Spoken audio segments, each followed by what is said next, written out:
A simple woman just wanted to test drive a luxury car, but a smug salesman shouted across the glossy showroom, "No money, no test drive." Every head turned, laughter, whispered judgments.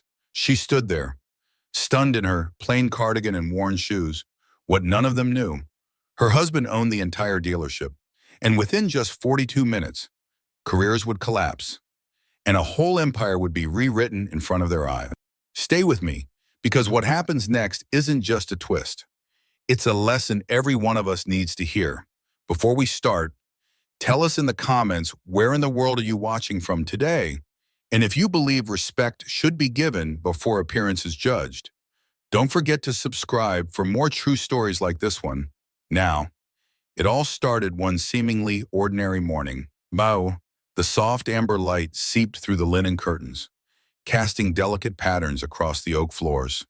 Amelia Richardson was carefully folding her favorite cream blouse. She smoothed it once, twice, each motion slow and thoughtful, as if sealing a quiet promise to herself. Into the overnight bag it went, nestled alongside a soft pink cardigan, simple, timeless, unremarkable to anyone who didn't know her. That was exactly the point. She wasn't planning on dazzling anyone today. She was planning on observing. In the background, the faint sound of running water echoed from the bathroom. "Are you sure you do not want to wait until tomorrow? We could drive up together?" Daniel's voice called out. Warm and a little playful, Amelia smiled, zipping her bag shut with a soft zip. "And miss my spa day with Jennifer," she teased. "No chance.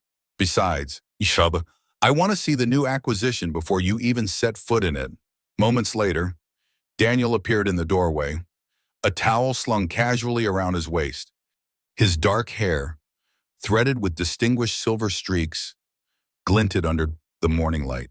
At 45, he carried himself with a grounded confidence, the kind that couldn't be faked, the kind forged by years of late nights, impossible deals, and silent perseverance. "Just remember," Daniel said, leaning against the doorframe, "nobody knows you there, not even the staff. It's a clean slate." "That's the idea," Amelia replied, stepping closer to kiss his cheek, feeling the familiar scratch of his stubble. "Your corporate inspection team arrives tomorrow. Today, I'm just another customer, seeing how they treat someone ordinary." Daniel chuckled low in his throat, a sound full of both admiration and worry. "Mystery shopping your own dealership. Smart as always.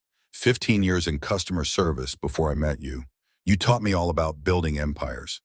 I taught you how fragile empires really are when you forget the customer comes first." He kissed the top of her head. "Be safe, my troublemaker. Always," she whispered. 3 hours and one uneventful drive later, Amelia pulled into a parallel spot several blocks from North Lake Luxury Auto. She took a moment before stepping out. In the rearview mirror, she examined her reflection critically. No makeup but a touch of lip balm, her white blouse crisp but unbranded, her pink cardigan gently hugging her frame. No diamond jewelry, no flashy logos, just Amelia, just a woman, leaving her sleek designer handbag locked securely in the glove compartment. She opted for a small, nondescript wallet tucked into her pocket. Today wasn't about being Amelia Richardson, wife of Daniel Richardson, co-owner of the growing Richardson Auto Group. Today, she was every woman who had ever been judged at first glance. The dealership loomed ahead, a modern palace of glass, chrome, and curated opulence. The vehicles inside shimmered under strategically placed spotlights. Bentleys, Aston Martins, rare European imports polished to a mirror-like shine, drawing a breath deep into her lungs. Amelia pushed through the revolving glass doors. Instantly, a sensory symphony assaulted her, the rich scent of leather, the subtle hum of luxury music designed to feel elite but nonchalant, the low murmur of conversations about finance packages and engine specs. No one greeted her at first. 3 salesmen, navy suits tailored within an inch of their lives, lounged near the front desk, chuckling over something on a smartphone screen. Their laughter faltered slightly when they noticed her, but none moved. Fine, Amelia thought. Schooling her expression into polite neutrality, She crossed to a sleek black sedan positioned like a crown jewel in the center of the floor. Gently, reverently, she ran her fingertips along the hood. The car gleamed. Every curve an engineering marvel. "Good morning," a voice said behind her. Turning, she found a tall, sharp-featured man approaching. His cologne a bit too aggressive. His smile polished but cold. "Gregory," according to the silver nameplate clipped to his lapel, "just browsing today," he asked, his gaze flicking down her cardigan, her practical shoes, her bare wrist, before flicking away again. "Actually," Amelia said, extending a hand with a warm smile, "I'm interested in this model." "Amelia." Gregory took her hand for the briefest flicker of a handshake. "Gregory Norton. This is the Balazza GT. Quite an exclusive vehicle." There it was, the undercurrent, the unspoken calculation. He didn't see a potential customer. He saw an inconvenience. "It's beautiful," Amelia said, deliberately infusing her voice with quiet confidence. "I'd like to learn more about it. Maybe even arrange a test drive." Gregory's smile tightened. "Of course, though I should mention." He paused, voice taking on a patronizing lilt. "The Balazza starts at 115,000. Perhaps, I could show you something more practical." Amelia's stomach clenched, but outwardly she merely nodded thoughtfully. "This model is exactly what I'm looking for." A pause, barely noticeable, but Amelia saw it. The micro-expression of disbelief, the subtle internal door slamming shut. "Well," Gregory said, recovering his composure, "the GT features a turbocharged V8 engine, premium leather interior, adaptive cruise control, 0 to 60 in under 4 seconds. He rattled off the specs mechanically. No real enthusiasm behind his words, not like he would if he believed she could really buy it. Amelia nodded politely through the recitation. "I'd love to see how it handles." Gregory's practiced smile faltered slightly. "Ah, our test drives. For security reasons. Require a pre-approval from our finance department." "I understand. I don't need financing." Amelia kept her voice light, pleasant. "I intend to pay cash." Gregory's brows lifted half an inch. "I see. Well, even with cash purchases, we require verification of funds, security purposes." "You understand." Amelia smiled warmly. "Would you like to see my banking app?" Gregory hesitated visibly, noticeably, a tiny beat too long. "Perhaps," he said, "we should discuss this with my manager first. Special procedures and all that." He gestured toward a glass-walled office where a man in a darker suit, heavier, grayer, somehow more cynical in bearing, sat watching the floor like a hawk. Kenneth Peterson, according to the nameplate gleaming on the desk. As they walked, Amelia noticed the choreography, Gregory slightly ahead of her. Subtly positioning himself in a place of control, she filed it away. Another piece of the puzzle, halfway to the office. The question slid unbidden into her mind. Would this be happening if I were a man in jeans and a Rolex? She already knew the answer, but she would let them answer it themselves publicly, painfully, for everyone to see. Kenneth Peterson didn't even bother hiding the slight grimace as Gregory ushered Amelia toward the glass-walled office. The manager glanced up from a thick folder of paperwork, his eyes flicking over her as swiftly and dismissively as one might assess a knockoff handbag at a luxury auction. He didn't stand, he didn't smile, he didn't even pretend to offer a handshake until Amelia, with her usual grace, extended hers first. Only then did he push back his chair with a small scrape and rise halfway, offering a limp grasp that barely met her fingers. The subtle message was clear. "You are not important enough to merit full effort. Miss Amelia." "Is it?" Kenneth said, already sitting back down before the handshake ended. "Just Amelia is fine," she replied, her voice calm, composed, almost amused by the precision of his microaggressions. She took the seat opposite him without waiting for an invitation. Gregory lingered behind her chair, like a loyal squire awaiting orders. "So," Kenneth began, lacing his fingers together atop his desk. "You're interested in our Balazza GT, yes?" Amelia said simply. Kenneth leaned back, studying her with the casual arrogance of a man who had seen too many people dream above their station. That's a very selective model, tailored for a specific clientele. It requires a certain lifestyle compatibility. Amelia held his gaze without blinking. Safety, comfort, and reliability. Those are my priorities. Luxury is just a bonus. Kenneth's mouth twitched in what might have been the beginning of a smirk. Understandable. However, our policies require verification of financial readiness before proceeding with any test drives on premium vehicles. I offered to show Gregory my banking app, Amelia said pleasantly. Of course, Kenneth replied, his tone oily with false sympathy. But even then, experience tells us that sometimes it's better to guide clients toward options that are a better fit. Amelia's hands rested gently in her lap, but she could feel the room's weight shifting heavier on her shoulders. Around them, the glass office walls did little to muffle the growing curiosity of the sales floor. Staff members were pretending to straighten papers, adjust displays, check phones, anything to be close enough to eavesdrop. A spectacle was unfolding, and they sensed it. Amelia offered a thin smile. What options did you have in mind? Gregory stepped forward, eager. Perhaps our certified pre-owned section, or even a mid-range luxury sedan. Very reliable, very manageable, as if that word wasn't a loaded gun pointed straight at her dignity. Kenneth nodded sagely, like a doctor breaking bad news. We find that starting with something more attainable often leads to a more satisfying ownership experience. Amelia inhaled slowly, feeling the familiar burn behind her ribs. Not anger, not yet, but a deep, historical ache. The ache of being measured by surface, of having your worth appraised by strangers who couldn't see past their own assumptions. I'm specifically interested in the Balazza GT, she repeated evenly. Kenneth's patience wore thinner. His smile tightened into a brittle line.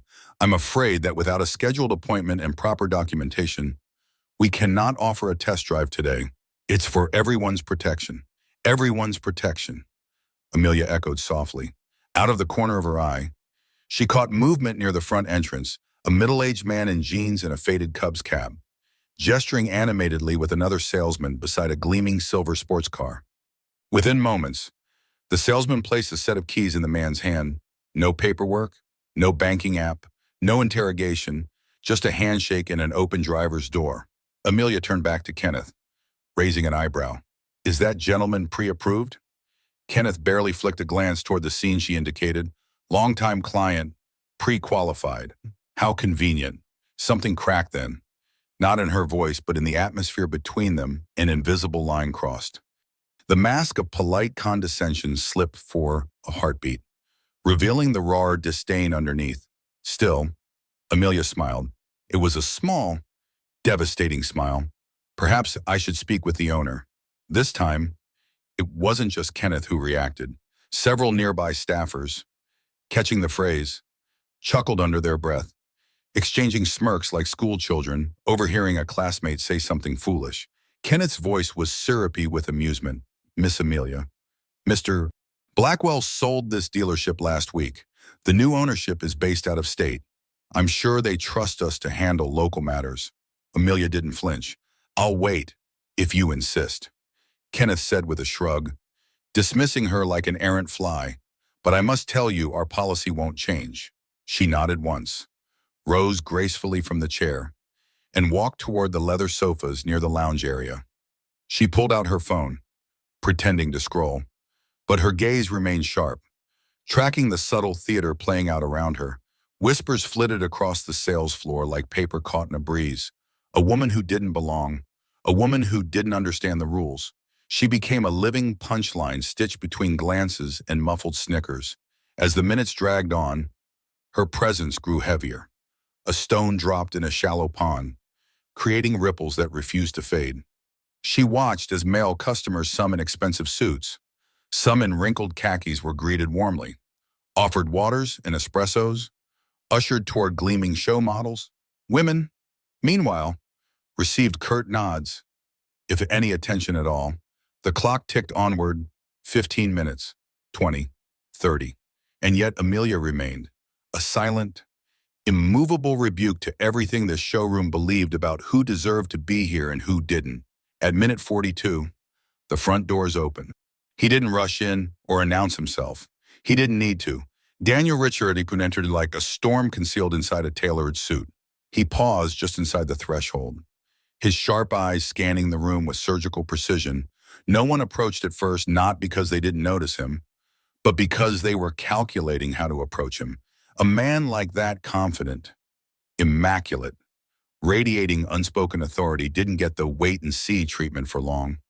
Gregory was the first to snap into action.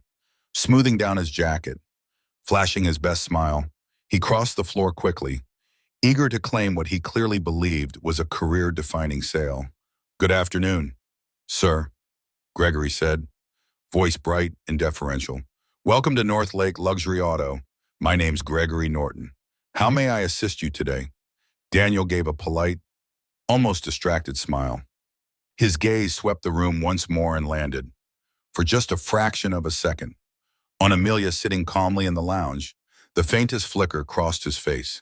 Recognition, calculation, decision. But when he turned back to Gregory, his expression was pure business.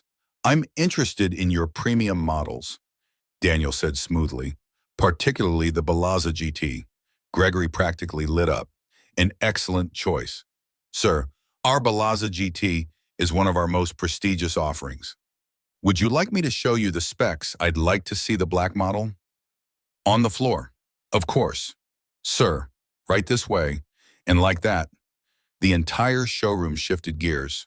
Staff members subtly straightened their ties. Kenneth emerged from his office like a shark scenting blood in the water, eager to insert himself into the potential big commission, as Gregory led Daniel toward the very vehicle Amelia had been denied. The irony thickened in the air, heavy and sweet like overripe fruit. Amelia watched, serene as a pond on a windless day, knowing that the real storm was still gathering, because very soon, the man they had welcomed with open arms would make them wish they had treated every customer, every woman in a pink cardigan, as if she mattered. And when that moment came, there would be no explanations clever enough, no apologies polished enough to save them, only truth, standing there in quiet judgment, wearing simple shoes and a patient smile. And oh, how satisfying it would be to watch the reckoning unfold. Daniel's steps were unhurried as he crossed the polished marble floors, Gregory practically vibrating with excitement at his side. Around them, the ambient murmur of the showroom shifted into a low hum of anticipation. Even those pretending to be busy couldn't resist peeking over brochures or polished hoods. Daniel Richardson had presence, that much was undeniable, and presence, in this place, usually meant money. Serious money, enough to make Kenneth quicken his pace, enough to make Gregory forget all about the simple woman still seated quietly in the lounge, her existence shrinking rapidly from their collective memory. The black Balazza GT sat under a spotlight, its curves catching the light like a living thing. Gregory motioned to it grandly, his voice gaining a theatrical flair. "This, sir, is the crown jewel of our inventory. Premium leather, custom European engineering, cutting-edge safety innovations, truly a masterpiece." Daniel tilted his head slightly, as if appraising a painting, not a vehicle. He circled it slowly, tracing a finger along the door handle, across the gleaming hood, around to the rear emblem. Gregory kept up a steady stream of commentary, pointing out features, warranty options, limited edition badges, every word heavy with the assumption that this was already a done deal. Kenneth closed the distance swiftly, a practiced smile plastered across his face. "Good afternoon, sir," he said, extending a hand. "Kenneth Peterson, sales manager here at North Lake Luxury. It's a true pleasure to welcome you." Daniel accepted the handshake, firm but brief. Daniel Richardson. The name fell into the space between them like a stone into a still pond. Small splash, widening ripples. If Kenneth recognized it, he gave no sign. His smile widened fractionally, mistaking Daniel's cool demeanor for the usual detached aloofness of the wealthy. In truth, Daniel was simply calculating, measuring, waiting. We'd be honored to arrange a test drive for you immediately. Mr. Richardson, Kenneth said smoothly, perhaps you'd like a coffee while we finalize some quick paperwork. Daniel's eyes flicked once more toward the lounge, where Amelia still sat, legs crossed, phone idle in her hand now. Their eyes met just for a second, and that was all the signal he needed. Actually, Daniel said, his voice cutting clean through the buzz of the room, I'd like my wife to join us. She's been waiting to see this model as well. A pause, sharp, audible. Gregory's face froze mid-grin. Kenneth's practiced polish slipped. Across the room, a ripple of confusion spread, washing over every eavesdropping salesman and lounging customer. Heads turned, murmurs ignited like dry grass catching flame. Your wife Daniel lifted a hand and beckoned casually. Amelia, could you come over here, please? Amelia rose without hurry. She smoothed her cardigan, that same simple, scorned pink cardigan, and crossed the showroom floor with the slow, deliberate steps of someone who had all the time, all the power, and not 1 ounce of hurry. Whispers eddied around her like mist. As she approached, the color visibly drained from Kenneth's face. Gregory's smile faltered, then died altogether, replaced by the sickly pallor of someone realizing too late that he had stepped directly into the trap he himself had baited. Hello, darling, Amelia said lightly, reaching up to brush a kiss against Daniel's cheek, her voice warm enough for the words to sound natural, but her eyes never leaving Kenneth's. Daniel turned back to Kenneth with a pleasant, expectant expression. You were saying something about paperwork. Kenneth opened his mouth, closed it, for a man used to controlling conversations. He now looked like a puppet with its strings cut. Around them, silence spread like wildfire. Even customers pretending to browse had stopped, holding brochures upside down or backwards, too fascinated to look away. Mrs. Richardson, Kenneth stammered, struggling to catch up with the new reality. There seems to have been a misunderstanding. No misunderstanding at all, Amelia said, her voice as soft and deadly as silk. You were quite clear. No money, no test drive. And if I recall correctly, Mr. Norton here was quite insistent that the Belazza GT wasn't appropriate for someone like me. A visible tremor passed through Gregory. He took a half step back, as if physical distance could protect him from what was coming. Daniel's smile didn't change, but his tone grew iron under the velvet. Interesting policy, especially considering that Mrs. Richardson's name is on the ownership documents of this entire dealership. If Kenneth had been pale before, he was practically translucent now. His mouth opened again, but no sound came out. Behind him, a young salesman nearly dropped a stack of leather interior swatches he was pretending to organize. Gregory tried to salvage something. Anything. Mr. Richardson, please understand we have procedures, protocols for security. Standard operating practice. You mean standard operating prejudice? Amelia cut in, and her words cracked through the air like a whip. Security concerns that somehow only apply selectively, based on appearance, gender, and assumptions. No one moved, no one spoke. Even the ambient music, looping softly from the hidden speakers, seemed to fade into irrelevance. Daniel shifted slightly, drawing himself up without seeming to grow any larger, and yet he filled the space with an undeniable authority. I came here today, he said, his voice even and calm, to quietly observe how this dealership operates when management believes no one important is watching. Congratulations, you've given us an unfiltered demonstration. Kenneth found his voice again, but it came out brittle, desperate. Mr. Richardson, please, if there was any offense, there was offense. Daniel interrupted, still courteous, still deadly, not just against my wife, but against every customer who walks through those doors and doesn't immediately fit your stereotype of a worthy client. Amelia took a step closer, her voice steady, resonant. I spent 15 years working my way from minimum wage cashier to regional customer service director. I know the difference between enforcing a real security policy and using security as an excuse to humiliate someone who doesn't look the part. You didn't just underestimate me.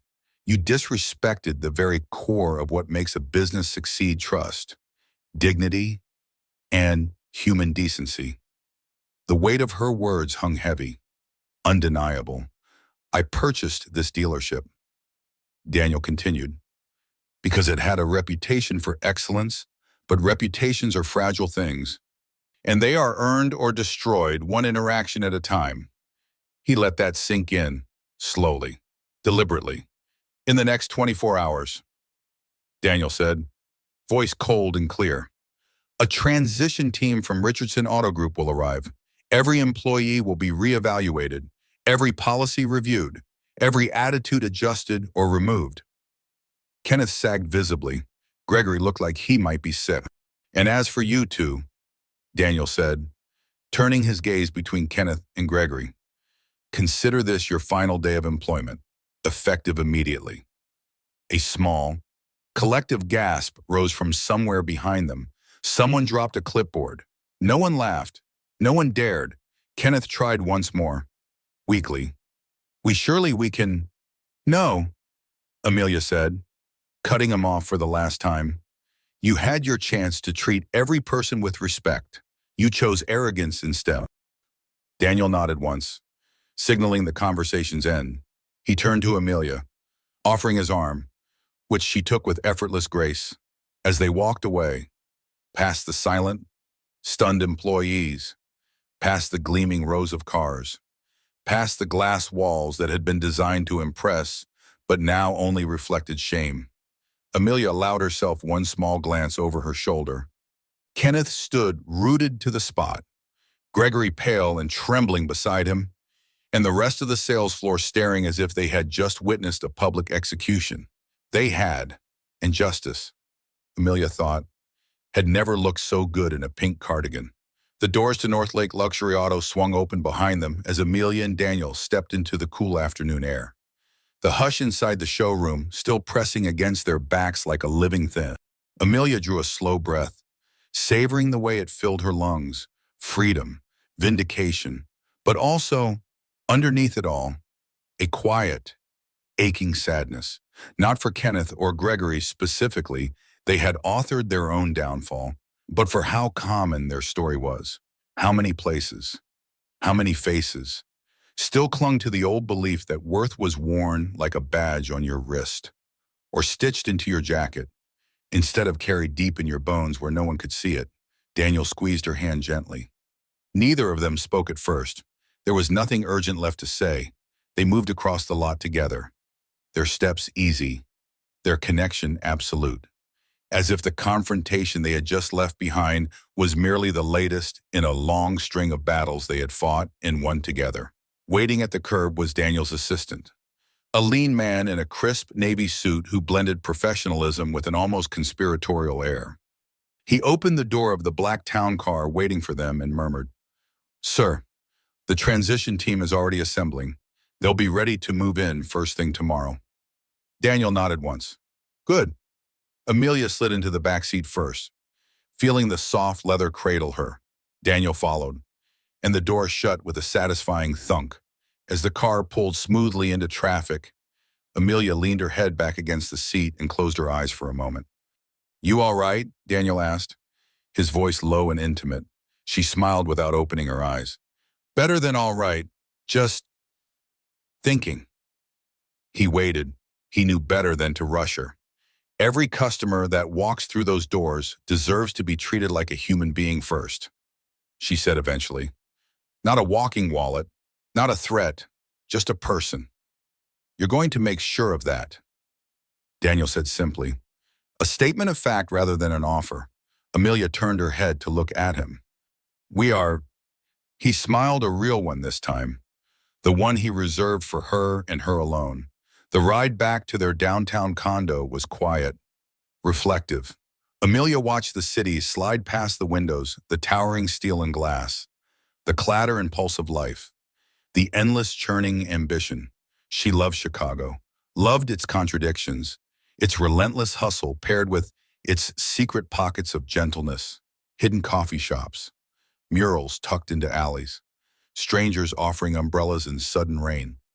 Northlake had forgotten that spirit somewhere along the way, but she would remind them. The next morning dawned gray and damp, a fine mist hanging in the air like the city itself was holding its breath. Amelia dressed deliberately the same cream blouse, the same pink cardigan, the same unadorned jeans and practical flats.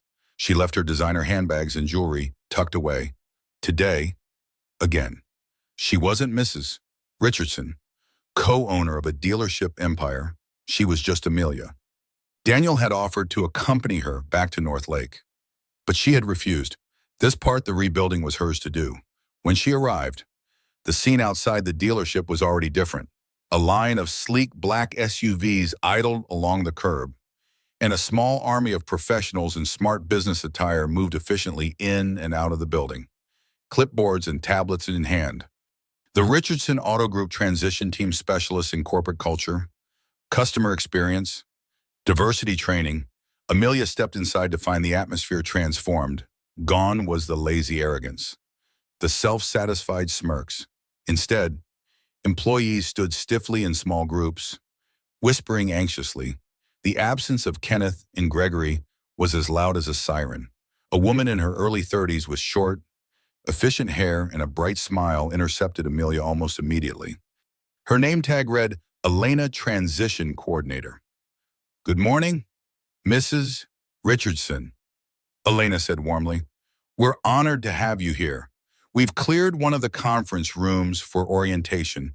Would you like me to walk you through today's agenda?" Amelia smiled, grateful for the professionalism. "Please." And just Amelia is fine. Oh, and as they walked, Elena outlined the planned group training sessions focused on unconscious bias and customer-first service philosophies, one-on-one evaluations with every employee, an anonymous feedback system for staff and customers alike. Every process, every policy, every assumption would be scrutinized. Nothing would be left to inertia or tradition. When they reached the conference room, Amelia paused in the doorway. Inside, the remaining sales staff sat in uneasy silence, glancing up at her with expressions ranging from wary hope to naked fear. Gone were the smug, polished airs. These were people stripped down to their uncertainty, facing an uncertain future. Good, Amelia thought. Growth didn't happen from comfort. It happened from discomfort, from honest reckoning. She stepped into the room, and conversations cut off mid-breath. "Good morning," she said simply, her voice carrying without needing to be raised. "Some of you met me yesterday. Some of you think you know who I am. But today, I'm not here as an owner's wife. I'm here as someone who has stood where you stand behind counters, behind desks, on sales floors, working hard, dealing with people, balancing pride with paycheck." The room held stillness, taut and waiting. "I believe in second chances," she continued. "I believe people can grow. I believe a mistake, even a serious one, doesn't have to define you forever, but I also believe in accountability." Her gaze swept the room, meeting eyes, not challenging, but inviting. "You will be given every tool you need to succeed: training, support, a culture that values every customer, every colleague, as a human being worthy of respect. In return, we expect you to rise to meet that standard, not because someone important might be watching, but because it's the right thing to do even when no one is." A beat of silence. Then slowly, almost uncertainly, a few heads nodded, a few backs straightened. Amelia smiled, small but genuine. "Let's get to work." The hours that followed were grueling. Role-play exercises exposed unconscious biases. Customer scenarios revealed cracks in empathy. Elena and her team moved among the employees like surgeons, cutting away outdated thinking, stitching a new habit. Amelia sat in every session, not to oversee or intimidate, but to learn alongside them. She answered questions, She shared stories from her own early career, the manager who taught her that no sale was worth more than a customer's dignity. The night she sat in a break room and wept after being belittled by a client and then lectured by a boss who thought it was funny. The vulnerability was deliberate. Real change didn't come from top-down mandates. It came from shared humanity. By lunchtime, the energy in the dealership had shifted again. It wasn't complete trust, yet trust had to be earned. Not declared, but it was no longer fear. It was possibility. Elena caught Amelia's eye as they packed up training materials. "You know," she said quietly, "this is rare. Most owners just want a few cosmetic changes, a press release, some fancy slogans." Amelia shrugged lightly. "Cosmetics don't change hearts." Elena smiled. "You're changing hearts." Amelia thought of Kenneth, of Gregory, of all the Kenneths and Gregorys she had encountered over a lifetime. She didn't hate them. Pity, perhaps, disappointment, but hate, no. Hate was too heavy a burden to carry. What she carried instead was hope, fierce and stubborn. Hope that one day, no woman in simple clothes would be sneered at. No child of color would be followed through a store. No immigrant would be talked over in a meeting. No human being would have to prove their worth before being treated with basic decency. That hope filled her chest now, steady and warm. She turned back toward the sales floor. Change was slow. Change was messy. But today, here, in this glass palace built on old assumptions, change had begun. The first true test came sooner than Amelia expected. Less than a week after the transition team had finished their evaluations and officially handed the floor back to the new management, the dealership doors swung open at precisely 10:04 bomb emanation, and a woman stepped inside. She was petite, perhaps in her late 60s, her silver gray hair twisted into a careful bun. Her dress was clean but faded, the color of dusty violets, and her shoes bore the unmistakable scuff marks of long years of careful mending. Clutched tightly against her chest was an oversized handbag. Weathered at the seams, the sales floor froze. Conversations paused mid-sentence. A glass of mineral water, halfway to being set on a counter, hung suspended. The unconscious habits, the ones Elena's training had battled so hard against, flickered across faces. Old instincts whispered, "Not a real customer. Waste of time. She's just here to look." From where she stood, discreetly near the service desk, Amelia saw it all. The hesitation, the weighting of appearances, the quiet, toxic calculus. And then, blessedly, movement. Thomas, one of the newer hires, young, sharp-eyed, still unjaded, broke from the frozen tableau. He approached the woman with an easy smile, his body language open, respectful. "Good morning, ma'am," he said, his voice carrying just enough. "Welcome to North Lake Luxury Auto. How can I assist you today?" The woman blinked, almost startled. She opened her mouth, hesitated, then said in a small voice, I was wondering if I could look at the cars." "Of course," Thomas said warmly, as if she had just expressed interest in purchasing the entire lot. "Anything particular catch your eye?" The woman glanced shyly toward a cherry-red compact SUV gleaming under the front windows. "That one, Mo, it's beautiful." "She is," Thomas agreed, as if speaking of an old friend. "Would you like me to tell you more about her features?"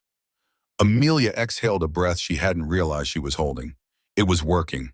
The culture was shifting. Seeds were taking root. The next 30 minutes unfolded like a carefully composed sonata. Thomas never once rushed the woman, never once assumed what she could afford or wanted. He spoke with her the same way he might have spoken to a CEO or a visiting celebrity, with curiosity, with patience, with a sincere desire to serve, not to size up. Other employees watched, some subtly, some openly. The lessons of the past week had not yet become muscle memory, but they were becoming reference points. Thomas was showing them in real time what it could look like. And when the woman finally smiled, thanked him profusely, and said she needed some time to think, Thomas simply nodded and offered her his card. No pressure, No thinly veiled disappointment. She left with her head high. Amelia caught Thomas's eye across the room and gave a small, approving nod. He returned it, his grin shy but proud, later that afternoon. As Amelia was reviewing customer satisfaction surveys in Daniel's newly set up back office, a soft knock sounded on the doorframe. It was Elena, holding a tablet, her expression unreadable. "Got a second?" she asked. "Always," Amelia said. Setting aside her papers, Elena crossed the room and placed the tablet in front of her. "You'll want to see this." Amelia leaned in. The screen showed the dealership's online review page, refreshed just minutes ago. A new review sat at the top, written by Margaret W. 5 stars. Amelia read on I walked into North Lake Luxury today feeling small, like I didn't belong. I left feeling like the most important person in the room. Thank you, Thomas, for reminding me that kindness still lives here. I will be back, and next time, I won't be window shopping. Margaret Amelia blinked hard. The words blurred for a moment before sharpening again. Elena was smiling now. A real smile. You did it. Amelia shook her head. Thomas did it. They all did. They're doing it. But even as she said it, she felt something inside her settle, not pride, exactly, but something deeper, something older, a lifelong weight, fractionally lighter. As evening fell and the city skyline burned gold and rose outside the floor-to-ceiling windows, Amelia stood alone for a moment on the sales floor. The dealership was quiet now, the day's buzz cooling into silence. She walked among the cars, running her fingertips lightly along polished surfaces. Each one gleamed under the showroom lights. But it wasn't the steel or the leather that made them valuable. It was the hands that opened the doors, the voices that said, "Welcome," the smiles that meant it. Amelia paused by the Balazza GT, the same black one she had first touched just days ago. The spark that had lit this entire fire. Funny, she thought, how close they had come to losing everything that mattered by forgetting the one thing that truly did: respect, dignity, humanity. Behind her, the soft shuffle of footsteps approached. She turned to find Thomas standing there, a little sheepish. "Sorry to bother you, Mrs. Amelia," he corrected himself, flushing slightly. "Never a bother," she said warmly. He hesitated, shifting his weight. "I just wanted to say thank you for giving us a second chance, for believing we could be better." Amelia smiled. "Thank yourself. Thomas, you're the one who made a difference today. Margaret will remember how you made her feel long after she forgets the horsepower specs." He ducked his head, embarrassed but pleased. I guess it's easy to forget it's not just about selling cars. It's never been about the cars," Amelia said softly. "It's about trust, about dignity, about seeing people when the world tries so hard to make them invisible." Thomas nodded, his expression serious now. "I'll remember that." "I hope you do," Amelia said, meaning every word. They stood there for a moment longer, the fading light catching on chrome and glass, on new hope stitched into old walls. As Thomas left to lock up for the night, Amelia lingered a little longer. She thought about Margaret. She thought about every Margaret who had ever walked into a place and been made to feel small, and she made herself a silent promise. North Lake would be different. It would be better. It would be worthy of the city that birthed it, rough, proud, resilient. And it would start, always, with one simple, radical act: treating every person like they mattered. Because they did, every single one. The days that followed moved with a different rhythm. It wasn't loud or dramatic. Change, Amelia realized, didn't always arrive with fanfare. Sometimes it came quietly, seeping into the corners of a place like morning light through half-closed blinds. It was in the way the reception desk began to smile first, before checking for wristwatches and shoes.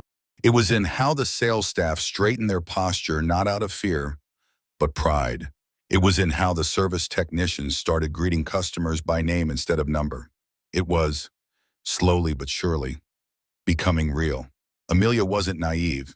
She knew habits, especially bad ones, had deep roots. One successful week wasn't a revolution. It was a beginning, but beginnings mattered. By the second Monday after the transition, the first quarterly customer satisfaction surveys began arriving in Amelia's inbox. She sat at Daniel's desk. He was away at a leadership summit, scrolling through the comments, letting the words wash over her. I felt like I belonged. First time at a luxury dealership where I wasn't talked down to. Will definitely recommend to friends. The simple honesty of it filled her chest with a bright, expanding warmth. It wasn't numbers or profit margins that built empires. It was trust. It had always been trust. She was halfway through drafting a report for Daniel when the receptionist buzzed her line. Amelia, sorry to bother you. There's someone here asking for you. Says her name is Jessica. You met at the community outreach event. Amelia blinked. Community outreach. She hadn't attended any events yet this month. Still, curiosity outweighed suspicion. She rose, smoothed her cardigan, and walked through the glass doors into the reception area. The woman waiting for her was young, maybe mid-20s, with a nervous energy barely contained behind a professional-looking blazer and scuffed flats. She clutched a worn leather portfolio to her chest, knuckles white against the strain. Jessica, Amelia said, approaching with an open smile. The woman turned, relief flashing across her face. Mrs. Richardson, Amelia, thank you for seeing me. I know I don't have an appointment. I'm sorry. Amelia shook her head kindly. No need to apologize. What brings you here? Jessica hesitated, glancing around the sleek showroom as if expecting someone to leap out and drag her away. It's just, I heard about what you're doing here, about how you're changing things, and I thought maybe you'd consider giving someone like me a chance. She extended the portfolio with both hands, like an offering. Amelia accepted it, flipping it open. Inside were resumes, several of them, each neatly typed, each bearing the quiet desperation of someone who had applied and been rejected too many times. Jessica's experience was solid customer service, hospitality, 2 years of automotive sales at a smaller, independent dealership. Amelia closed the folder carefully. You're looking for a position? Jessica nodded. I've applied everywhere. They tell me I don't have the right look for high-end sales, or that customers expect a certain polish, or they just don't call back at all. There it was again, the old poison, disguised as professionalism, delivered with a smile. I'm a fast learner. Jessica rushed on. I know cars. I love helping people. I just need someone to believe in me. Amelia studied her for a long moment. Not the scuffed shoes, not the thrift store blazer, the eyes, the set of her jaw, the exhaustion she carried like an invisible pack strapped to her back. Come with me, Amelia said, motioning toward a side hallway that led to the interview rooms. Jessica's shoulders sagged in a mixture of relief and terror, but she followed without hesitation. Inside the small glass-walled room, Amelia gestured for her to sit. She leaned forward, hands clasped loosely in front of her. Tell me something, she said. What's the best customer interaction you have ever had? Jessica blinked, startled by the question. But after a heartbeat, a slow smile bloomed across her face. There was this one woman, she said, came in looking for a used sedan, had her grandkids with her twins, about 8 years old, both wild as can be. She kept apologizing, kept saying she knew she probably wasn't our target market. I sat down on the floor with the twins and helped them build a car out of Legos while she picked out her model. It wasn't a huge sale, basic financing, an older car, but when she left, she hugged me, said no one had ever made her feel so welcome. Amelia felt something shift inside her, a small click of recognition, like a key finding its lock. And what about the hardest customer interaction? Jessica laughed softly, a little bitterly. Honestly, probably all the ones where I never even got to have an interaction. The ones where people looked at me, decided I wasn't what they expected, and walked right past to someone taller, or whiter, or wearing more expensive shoes. There was no self-pity in the way she said it, just fact. Amelia nodded slowly. When can you start? Jessica's mouth dropped open. She blinked, clearly thinking she had misheard. What?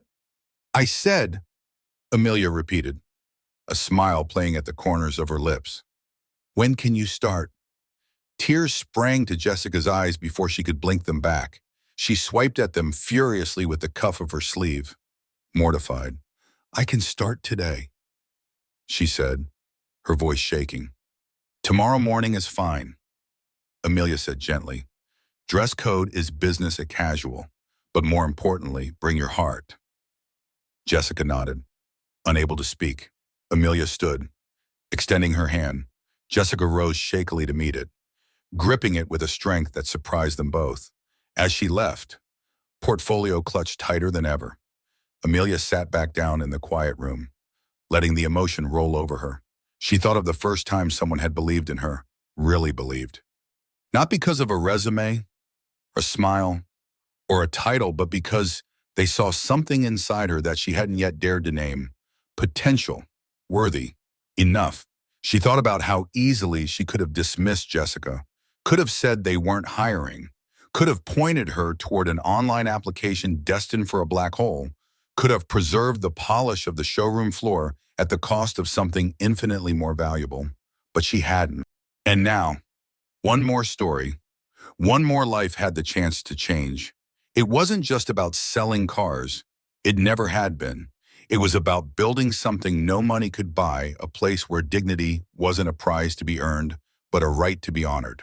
Outside, the city's evening lights began to flicker on, one by one, turning steel and glass into constellations. Amelia sat there for a long moment, smiling to herself, before finally rising to prepare for another tomorrow. Because this was only the beginning, and beginnings mattered. The first sign that something extraordinary was happening at North Lake came not from a viral news article, not from a press release, but from something far simpler, far more real: a waiting list. Within 4 weeks of the transition, word of mouth had spread. Customers who had once felt invisible were now returning and bringing their friends, their families, their stories. Sales began to climb up, not because of flashier marketing or bigger incentives, but because people finally believed that walking through those gleaming glass doors meant being seen, being valued. Amelia watched it unfold like a gardener watches the first timid shoots of green break through winter's hard soil. Carefully, cautiously, but with an ache of hope so profound it made her chest tight some mornings when she unlocked the front doors and smelled the fresh polish on the floors. It was on one such morning, gray and drizzly with the scent of wet pavement rising from the streets, that the past came knocking. Amelia was standing near the reception desk, reviewing delivery schedules, when the doors swung open and a gust of damp air carried in a figure she hadn't seen in years. At first, she didn't recognize him. The expensive coat, the new haircut, the leather briefcase, all of it clung awkwardly to him, like a costume worn by someone trying a role on Force saw him. But then he looked up, and she knew. Gregory Norton, the same man who had once stood before her, smiling that too smooth smile, weaving excuses around why she didn't belong behind the wheel of a Balazza GT. Now, his smile was gone. His face was thinner, more lined. His eyes darted across the showroom floor, searching, calculating. He spotted her, standing calm and still behind the reception counter, and something like fear flickered across his features before he smothered it with a neutral expression. He walked toward her with measured steps, his briefcase tapping softly against his leg. Amelia said nothing. She simply watched him approach, the steady beat of her own heart louder than the muted jazz drifting from the overhead speakers. Mrs. Richardson, Gregory said, voice low, deferential. Thank you for agreeing to meet. I didn't, Amelia said, her tone cool but not unkind. But you're here, so say what you came to say. Gregory swallowed. His hands gripped the leather strap of his case so tightly that the skin around his knuckles blanched. He faltered, then drew a shaky breath. I came to apologize. The words hung awkwardly between them. Unexpected and raw, Amelia raised an eyebrow. Go on. Gregory shifted uncomfortably, casting a glance over his shoulder as if afraid someone might overhear. But the sales team was busy, engaged in genuine conversations with customers. No one was watching him. I was wrong, he said. That day, the way I treated you, I thought I was protecting the dealership. I told myself it was about policy, security, but the truth is, it wasn't about any of that. It was about assumptions, about arrogance. Amelia said nothing, letting him fill the silence with his own reckoning. I lost everything after that day. Gregory continued. No one in this city wanted to hire me.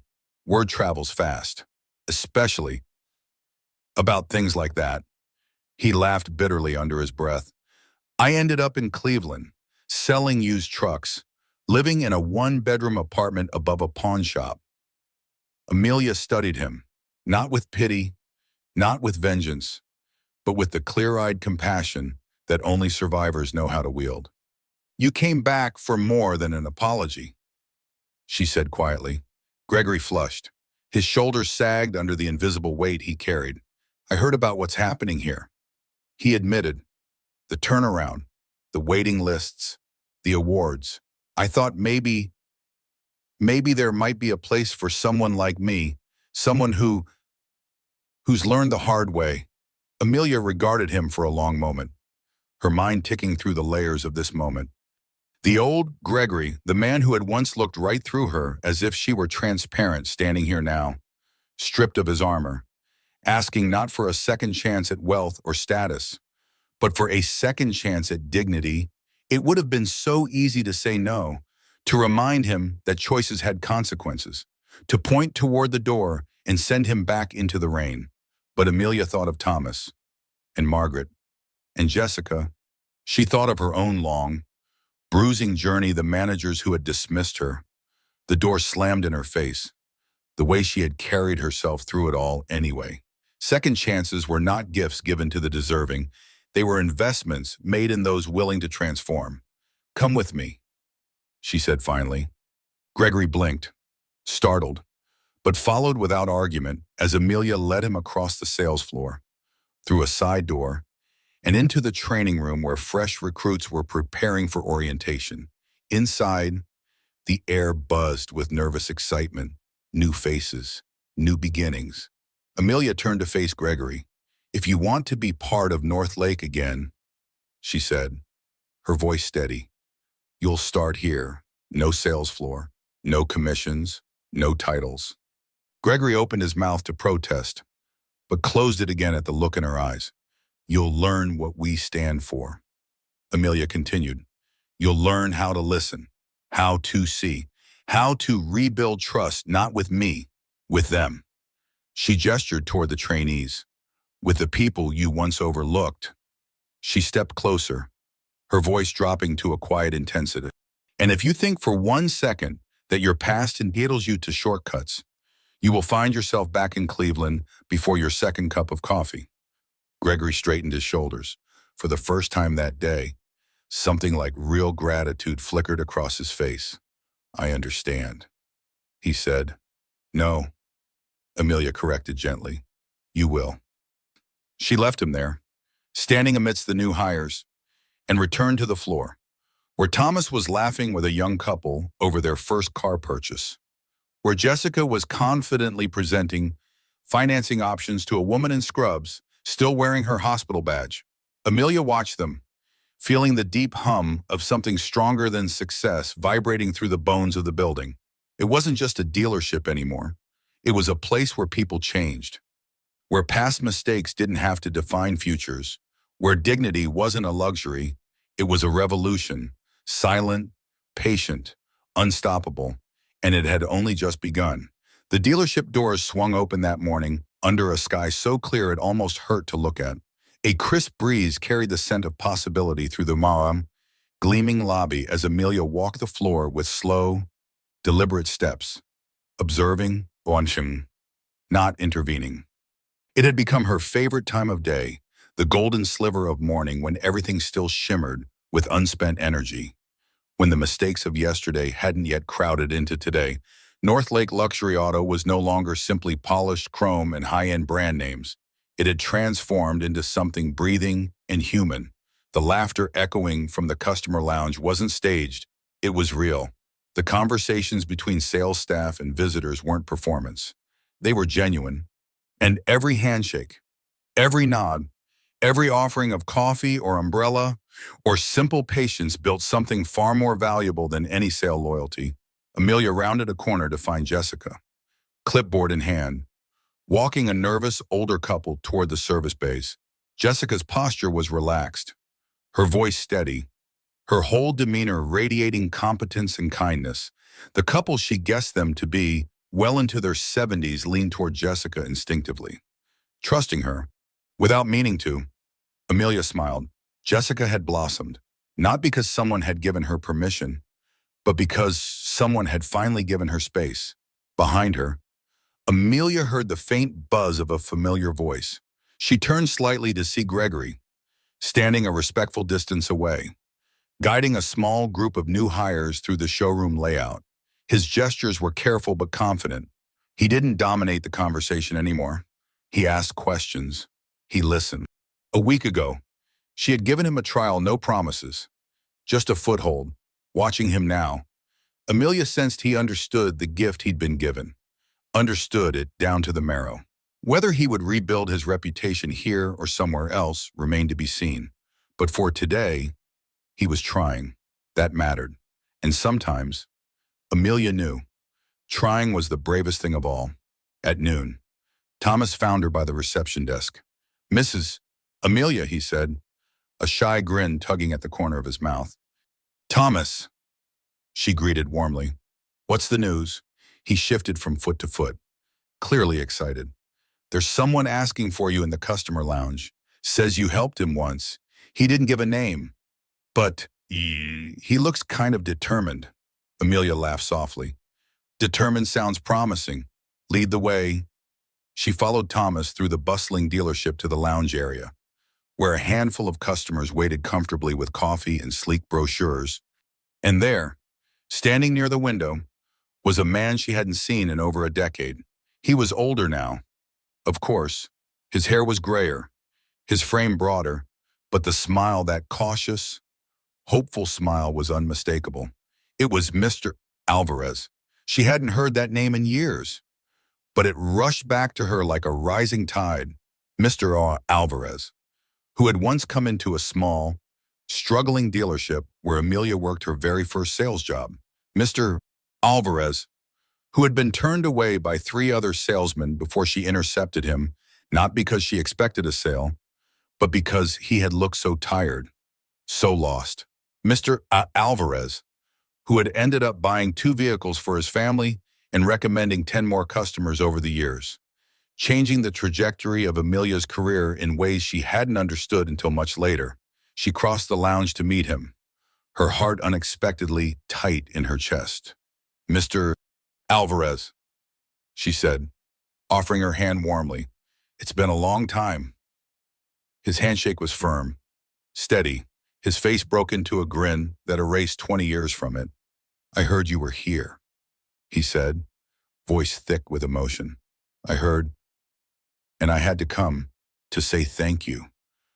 "You already did, years ago," Amelia said, meaning it. He shook his head stubbornly. "No, not enough. You were the only one who saw me. Back then, when everyone else saw a waste of time, a man with bad shoes and broken English." Amelia swallowed against the lump rising in her throat. "You treated me like I mattered." Mr. Alvarez continued, "Not because you thought it would pay off, just because you believed I was worth your time. You changed my life, Amelia. And now, I see you've changed this place too." He glanced around, taking in the energy, the smiles, the respect that saturated the air like oxygen. Amelia found her voice. "It wasn't just me. It never is. It's everyone here, learning, trying, changing." Mr. Alvarez's eyes crinkled. "It started with you."